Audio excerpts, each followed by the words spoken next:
Assalamualaikum warahmatullahi wabarakatuh. Selamat datang dalam sesi mata kuliah biopsikologi. Pada sesi kali ini kita akan bahas mengenai fungsi bahasa. Baik, kita lanjutkan mengenai fungsi bahasa. Apakah yang dimaksud dengan bahasa? Tidak ada definisi universal tentang bahasa. Manusia menggunakan bahasa yaitu dalam konteks komunikasi. Jadi ketika berinteraksi dengan orang lain, maka manusia tentu menggunakan bahasa. Di dalam berkomunikasi atau berbahasa ini, kita mengetahui ada yang namanya suara. Kita dengar itu, suara di sini merupakan bagian sentral ya dalam human language. Karena kita tahu ketika kita berbicara, maka ada organ-organ tentu di sekitar area mulut, di belakang laring kita, ada yang pita suara, itu terlibat bagaimana kita bisa menghasilkan suara. Kemudian yang lebih penting adalah bagaimana kita bisa membedakan apa yang dimaksud dengan bicara dan bahasa. Di dalam bahasa Inggris, bicara itu disebut sebagai speech, kemudian kalau bahasa itu language. Bahasa adalah sistem untuk merepresentasikan dan mengkomunikasikan ide. Jadi ada sistem, berarti ada komponen yang ada di dalamnya, ada unit tentunya yang akan saling bekerja sama dan akhirnya menghasilkan suatu apa yang disebut sebagai bahasa. Kemudian berbicara, yaitu mengacu pada perilaku khusus yang dapat didengar, audible, ketika kita berkomunikasi. Jadi ini lebih dekat dengan berbicara. Ya, jadi ini komponennya adalah sesuatu yang dapat didengar. Kemudian di sini ada evolusi dan fisiologi terkait dengan bahasa. Di dalam konteks evolusi, kita ingin mengetahui sebenarnya bagaimana nih proses ya perubahan yang terjadi dikaitkan dengan struktur atau bagian tubuh kita yang lain. Ternyata banyak peneliti setuju bahwa manusia memiliki sesuatu yang berevolusi yang memungkinkan manusia belajar bahasa. Sesuatu yang dimaksud di sini adalah area-area tertentu di otak. Ada area tertentu di otak yang memang penting untuk bahasa. Namun diketahui juga ternyata area-area tersebut juga memiliki tugas selain fungsi bahasa, yaitu misalnya tugas terkait dengan fungsi memori dan persepsi. Jadi itu yang diketahui oleh peneliti terkait dengan sesuatu yang berevolusi. Yang tadinya kalau dibandingkan dengan fungsi yang ada di spesies lain, misalnya spesies yang terdekat itu adalah primata, monyet gitu ya, maka memang mereka tidak memiliki sistem yang kompleks seperti manusia dalam berkomunikasi ya. Jadi mereka mengenal bahasa, tapi bahasa-bahasa yang lebih sederhana, bahasa nonverbal atau bahasa menghasilkan suara, tapi sangat simple, sangat sederhana, mungkin punya ada makna tertentu, tapi jauh dibandingkan manusia yang lebih kompleks. Persisnya bagaimana manusia mengalami evolusi bahasa tadi yang dibandingkan dari kelompok primata yang mereka bisa bersuara namun belum sampai kepada berbahasa, itu tidak diketahui. Tapi mungkin ini terjadi karena memang tuntutan ketika manusia berinteraksi dengan manusia lain, maka butuh suatu perantara yaitu bahasa menyampaikan pesan. Apa yang kita ingin sampaikan kemudian diterima oleh orang lain, maka itu dianggap sebagai proses yang akhirnya memunculkan bahasa. Kemudian dari hasil studi evolusi ini juga diketahui ketika manusia mengembangkan bahasa itu dikait dengan proses perkembangan memang ada periode kritis di mana pada periode tersebut stimulasi itu penting dilakukan terkait dengan perkembangan fungsi bahasa. Misalnya anak usia 1 tahun atau dari bayi kita bisa melihat bagaimana bayi mulai mengeluarkan suara-suara, mulai mengenai orang tuanya maka muncul kata mama, papa, dan kemudian bertambah usia. Misalnya menjelang usia setahun mulailah muncul suku kata, misalnya mulai mengatakan bunga ya, mulai mengatakan buku atau apapun lah yang sederhana.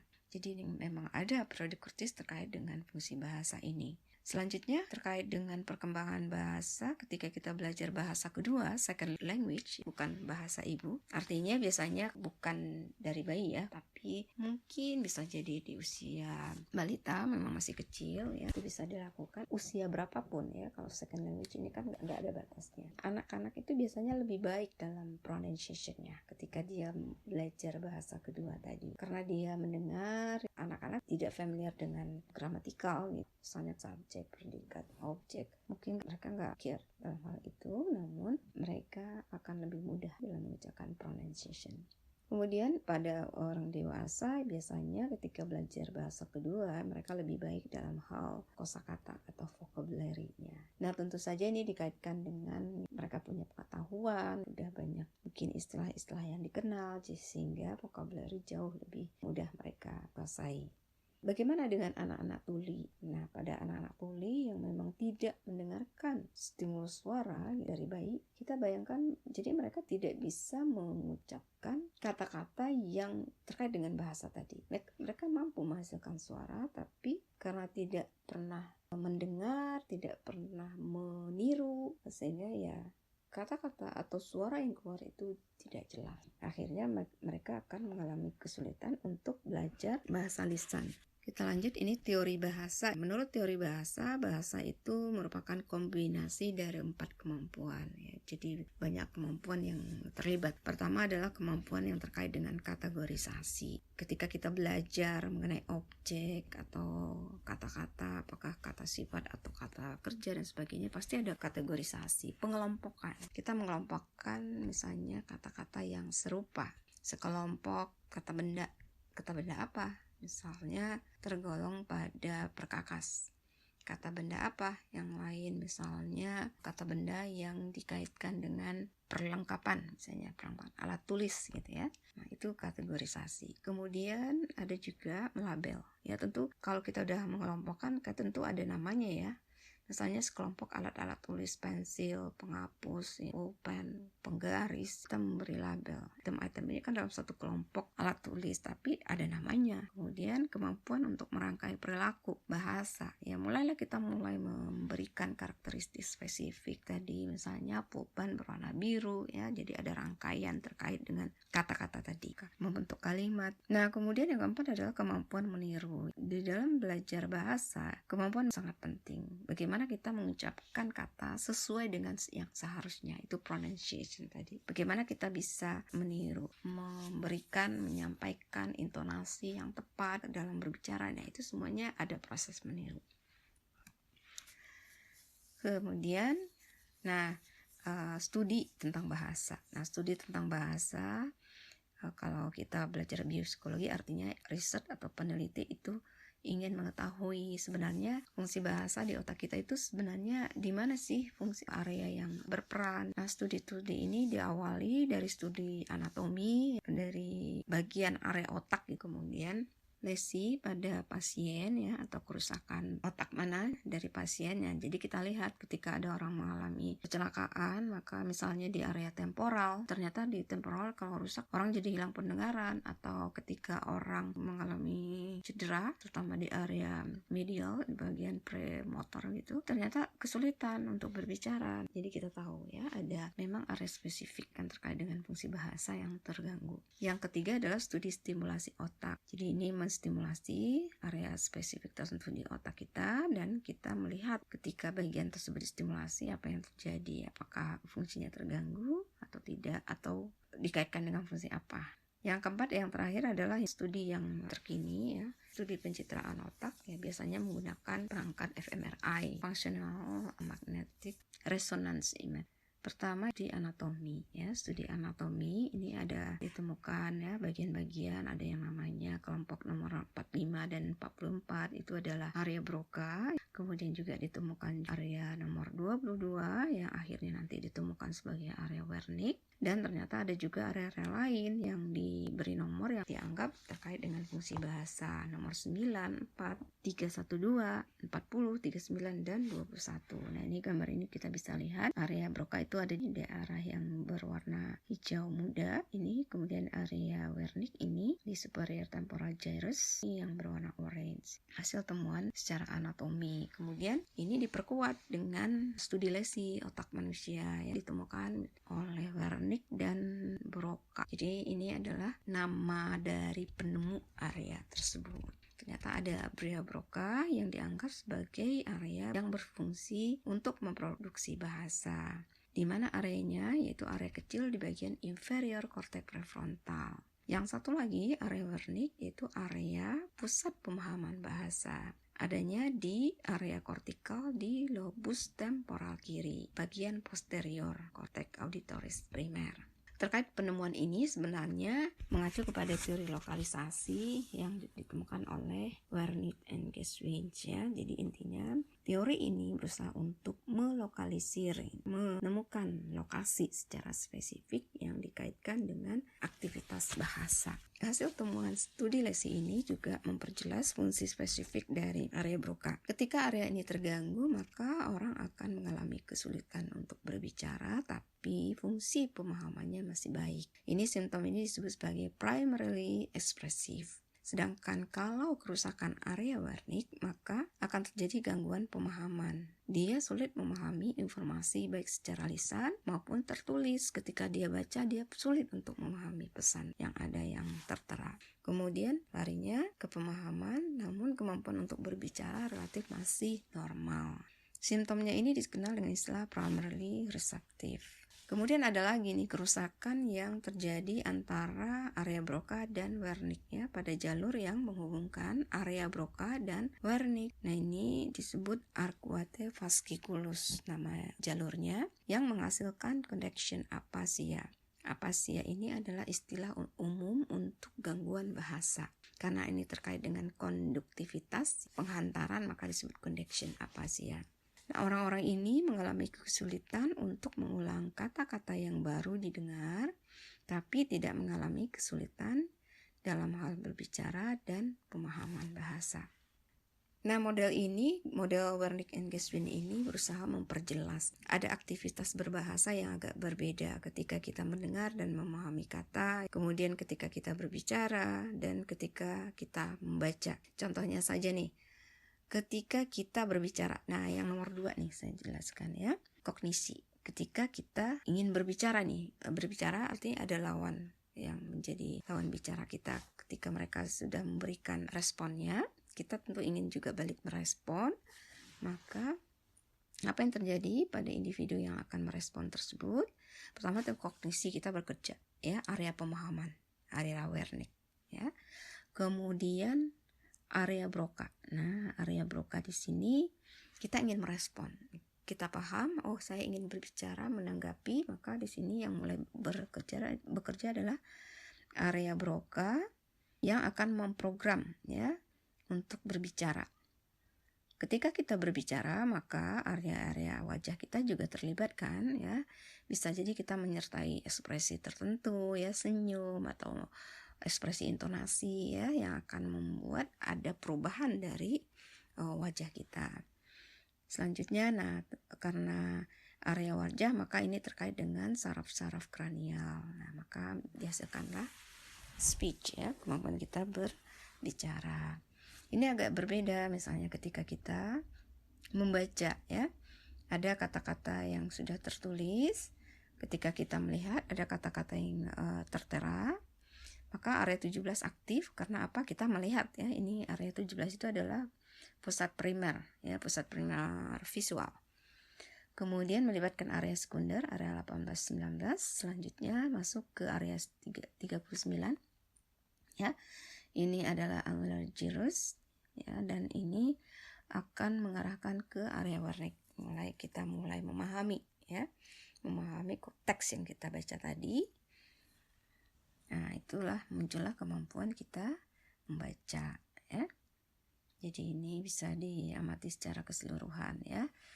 Bagian-bagian di mana memang kalau bahasa ternyata tidak hanya 1-2 area, tapi melibatkan bagian-bagian yang lain, terkait juga dengan fungsi bahasa mana yang sedang kita jalankan, apakah sedang berbicara atau sedang membaca, atau ketika kita mendengar dan memahami. Kemudian studi yang berikutnya adalah studi elektrik ya, terkait dengan zona bicara. Nah, ini Penfield 1959 dan koleganya menemukan bahwa stimulasi pada sejumlah area kortek, yaitu di Broca, Wernicke, dan area lain yang terkait, menyebabkan terjadinya gangguan dalam berbicara pada pasien ya. Ini tadi juga ya, artinya studi ini membuktikan dengan menstimulasi bagian spesifik terkait bahasa, maka akan menyebabkan terjadinya gangguan dalam berbicara ya. Yang kedua, adanya kecenderungan terjadi gangguan bicara secara spesifik jika area spesifik atau yang terbatas itu di stimulasi. Misalnya ternyata ya diketahui ternyata ada area spesifik khusus untuk pronunciation ya. Ada juga area spesifik terkait kemampuan dalam menyebutkan objek ya. Atau area spesifik yang terkait dengan berhitung ya. Oke, jadi ada ya. Ditemukan hal itu. Yang ketiga adalah stimulus pada hemisfer kanan hampir tidak ada gangguan dalam berbicara. Nah, memang ini adalah temuan yang diketahui juga memang kalau hemisfer kiri itu lebih ke bahasa, sedangkan yang hemisfer kanan itu misalnya terkait dengan fungsi spasial ya. Fungsi spasial ya. Jadi dibuktikan dalam ini tidak ada gangguan dalam bicara kalau kita menstimulasi di hemisfer kanan. Yang keempat, area bahasa pada laki-laki lebih besar daripada perempuan ternyata ya. Namun sepertinya ini agak paradok ya. Karena apa? Kalau lebih besar harusnya kemampuannya juga lebih besar. Nah, namun kenyataan biasanya wanita, perempuan ya memiliki skill verbal yang lebih baik pada dibandingkan pada pria biasanya ya. Nah, ini agak paradok. Nah, ini mungkin kita bisa cek lagi apa yang maksud dengan bahas area yang lebih luas ini ya. Apakah areanya di suatu tempat sementara pada wanita karena dia menyebar gitu ya. Konektivitasnya itu meningkatkan maupun berbahasa. Apakah demikian ya? Itu perlu dikaji lagi. Yang keempat, studi pencitraan zona bicara. Nah, tadi dijelaskan bahwa memang ini menggunakan perangkat-perangkat pencitraan ya, fMRI. Diketahui dengan alat ini ternyata memang lebih sensitif ya. Alat ini bisa mengidentifikasi ketika kita berbicara maka area mana yang aktif ya.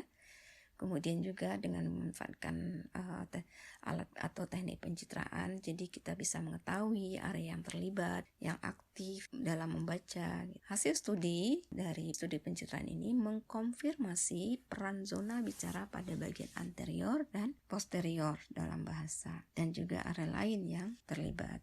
Damasio 1996 mempelajari tentang naming, penamaan objek. Tadi juga sudah diketahui ternyata memang kalau kita ingin mengetahui kemampuan untuk menamakan objek juga ternyata secara spesifik memang ada area yang terkait atau terlibat. Hasil studi, area yang aktif selama penamaan objek adalah yaitu lobus temporal kiri di luar area Wernicke. Gambar ini menunjukkan hasil scan, PET scan, ya, memperlihatkan aktivitas dari area yang berbeda yang terkait dengan fungsi ketika kita berbicara. Pertama itu passively viewing word, artinya ketika kita melihat kata. Berarti di sini yang poin utamanya adalah fungsi penglihatan. Sehingga kita bisa melihat juga bahwa bagian yang aktif adalah bagian pusat primer visual ya di area occipital. Yang kedua adalah listening to word. Ketika kita mendengarkan suatu kata-kata, ketika sedang mendengar, listening, kita bisa lihat yang berperan penting adalah fungsi auditoris di area temporal, terlihat lebih aktif. Kemudian kita melakukan aktivitas speaking word. Ketika kita berbicara, maka yang aktif adalah area Broca. Di sini kita bisa lihat nih, ada area Broca. Selanjutnya yang terakhir ini adalah gambar ketika kita generating verb, ya, ketika kita menghasilkan kata-kata dalam bentuk kata kerja. Nah, ketika kita menghasilkan kata-kata tersebut di sini yang terlibat terlihat area Wernicke, area pemahaman. Kemudian juga area yang mendekati area temporal di sini ya. Jadi ada keterkaitan ya, ketika kita berbicara, kita harus paham apa yang kita sampaikan dan kita mendengar apa yang kita katakan. Jadi ada dua area yang aktif. Kemudian kita lanjut pada gangguan bahasa. Nah, sebelumnya kita pahami bahwa bahasa secara normal itu bergantung kepada interaksi dari komponen-komponen berikut. Pertama yaitu integrasi sensori dan asosiasi simbolik. Ya, benar ya, ketika kita mendengarkan, ada stimulus yang kita dengarkan, berarti melewati indera pendengaran. Ketika kita melihat suatu teks ya, bacaan, kita mengaktifkan fungsi penglihatan ya. Apa yang kita terima dari luar, kita memanfaatkan penginderaan, kemudian mengasosiasikannya dengan simbol-simbol. Selanjutnya, ketika kita mulai berespon, ketika kita berbicara, maka ini ada fungsi skill motorik. Tadi bicara ketika kita kaitkan dengan area Broca. Yang ketiga, pola-pola sintaktis yang dipelajari. Ya, jadi memang ketika kita ingin merespon dalam kemampuan berbicara, itu ada sintak, ada pola yang sudah kita pelajari, kemudian kita sampaikan dengan struktur yang baik, kalimat-kalimat yang teratur, sistematis. Kemudian yang keempat adalah memori verbal. Nah, ini pasti terkait. Ketika kita berbicara, kita memanfaatkan memori-memori verbal kita. Konsep istilah yang sudah kita pahami, ya, itu akan mengalir. Jadi ini adalah 4 komponen yang terkait ketika kita berbicara. Nah, kalau kita bicara mengenai gangguan bahasa, maka itu ada istilah afasia. Sebenarnya afasia ini akan terlihat nyata ketika kita melihat ada gangguan dalam menulis atau dikenal dengan istilah agrafia. Kemudian ada juga gangguan dalam membaca, aleksia, yang dihasilkan otak yang cedera. Ya, berarti ada memang area di otak yang mengalami kerusakan. Pengelompokan afasia ini bisa kita bagi menjadi 3. Pertama adalah fluent afasia. Fluent afasia ini kita bisa mengkaitkan dengan Wernicke afasia. Dan yang kedua adalah non-fluent afasia atau Broca afasia. Kalau Wernicke tadi bermasalah dengan pemahaman bahasa, sedangkan yang Broca berarti dia kesulitan dengan mereproduksi kemampuan bicara. Jadi ada non-fluent, jadi nggak lancar lah istilahnya, ya. Dan yang ketiga adalah pure afasia. Nah, ini benar-benar yang dikenal dengan istilah afasia. Artinya yang bermasalah apakah kemampuan menulisnya atau membacanya. Tabel ini memperlihatkan lebih jelas ya mengenai karakter atau ciri spesifik dari gangguan fluent afasia tadi. Misalnya ini jelas Wernicke, yang terganggu berarti masalah pemahamannya, ya. Namun kemampuan bicaranya masih lancar, ya. Sebaliknya kalau non afasia Broca berarti ini yang bermasalah adalah kemampuan untuk mengartikulasikan, memproduksi kata-kata. Kemudian ini adalah pure afasia. Selanjutnya kita coba secara spesifik membahas tentang disleksia. Tadi kan afasia murni itu ada yang disebut sebagai aleksia, ya. Nah, ini yang kita kenal keterbatasan atau kesulitan dalam membaca. Namun yang perlu kita beri catatan adalah kesulitan membaca ini bukan karena individu tersebut mengalami gangguan dalam fungsi penglihatannya atau indera pendengarannya, tapi yang bermasalah adalah yang lain di luar dari fungsi visual, motorik, atau intelektual. Ada 2 tipe di sini, ada accurate dyslexia, yang kedua adalah developmental dyslexia. Accuracy-nya itu diperoleh ketika si individu sebenarnya sudah mampu membaca, tapi karena ada kecelakaan atau karena benturan di area kepala menyebabkan individu mengalami gangguan untuk membaca. Nah, ini accurate dyslexia. Yang kedua, developmental, berarti terjadi dalam tahap perkembangan ketika anak sedang belajar membaca. Dia sulit untuk bisa mampu membaca. Kenapanya bisa kita lihat lebih jauh. Kemudian ini penjelasannya, developmental dyslexia. Faktor penyebabnya ternyata tidak diketahui secara jelas, tapi kemungkinan besar ada faktor genetik sekitar 50%. Kemudian dicirikan dengan keterbatasan dalam atensi dan sensori motor lainnya yang disebabkan oleh kerusakan sirkuit neural yang menghubungkan magnocellular layer dari lateral geniculate nuclei. Nah, ini ketika kita bahas mengenai sistem visual, ini akan terlihat mana yang namanya magnocellular layer, kemudian ada yang namanya lateral geniculate nuclei, ya. Di sirkuit ini yang terganggu. Kemudian penemuan terakhir menunjukkan bahwa disleksia terjadi karena gangguan proses phonological, ya, terkait dengan suara. Dalam kurung ini dijelaskan terkait dengan representasi dan pemahaman dari speech sounds. Jadi ketika dia melihat huruf, sulit untuk bisa merepresentasikan. Misalnya ada huruf B dengan D gitu, ya. Nah, sulit bagi mereka membedakannya. Bagaimana untuk mengucapkannya antara B dengan D itu.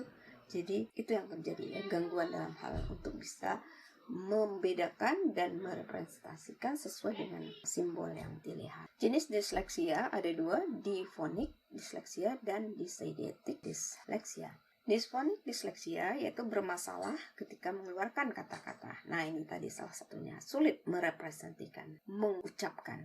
Jadi mereka biasanya akan berusaha mengingatnya secara keseluruhan aja, tidak melihat huruf satu persatu, tapi ya mengingat ini secara keseluruhan arti katanya. Kemudian bisa disleksia, gagal mengenali kata secara keseluruhan, membaca dengan pelan dan memiliki masalah khusus dengan kata-kata yang dieja.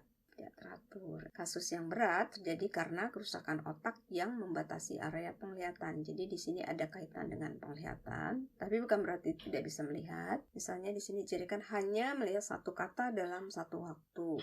Gerakan mata yang singkat, sangat lambat membaca, kesulitan dengan kata-kata yang panjang. Jadi gagal mengenali kata secara keseluruhan. Nah, gambar ini sebenarnya lebih memperlihatkan bagaimana peran hemisfer kiri dan kanan terkait dengan kemampuan bahasa kita. Secara umum, memang hemisfer kiri lebih dominan dalam mempengaruhi kemampuan bahasa. Maka di sini dijelaskan secara khusus ada kemampuan berbicara, writing, kemudian stereognosis, lexical dan syntactic language, analysis of right visual field, itu jelas ya. Jadi yang membedakan terutama ini lexical dan syntactic ya, kemampuan dengan lexical kalimat ya, bikin kalimat yang sesuai. Kemudian sedangkan hemisfer kanan ini biasanya terkait dengan peran prosodic aspect of language, terkait dengan suara, di mana kita bisa menghasilkan suara yang sesuai dari hemisfer kanan dalam kemampuan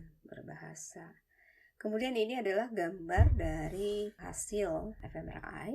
Apa bedanya antara laki-laki dan perempuan terkait dengan tugas-tugas phonological ya, terkait dengan berbicara tadi, fonon ya, suara. Nah, pada laki-laki kita lihat lebih dominan di area kiri saja yang aktif, sementara pada wanita itu kedua hemisfer aktif, tapi memang di hemisfer kiri lebih banyak yang aktif. Di sini jelas terlihat seolah-olah dengan ada dua area yang terlibat aktif pada wanita atau perempuan ini menunjukkan memang sistem komunikasi atau ketika berbicara lebih mudah. Engage more diffuse neural system that involves both the left and right inferior frontal gyrus ya. Jadi terkait koneksi tadi ya, bagaimana pada wanita biasanya lebih mudah ya menghasilkan kata-kata. Demikian materi mengenai fungsi bahasa. Mudah-mudahan bisa dipahami dengan baik. Terima kasih. Wassalamualaikum warahmatullahi wabarakatuh.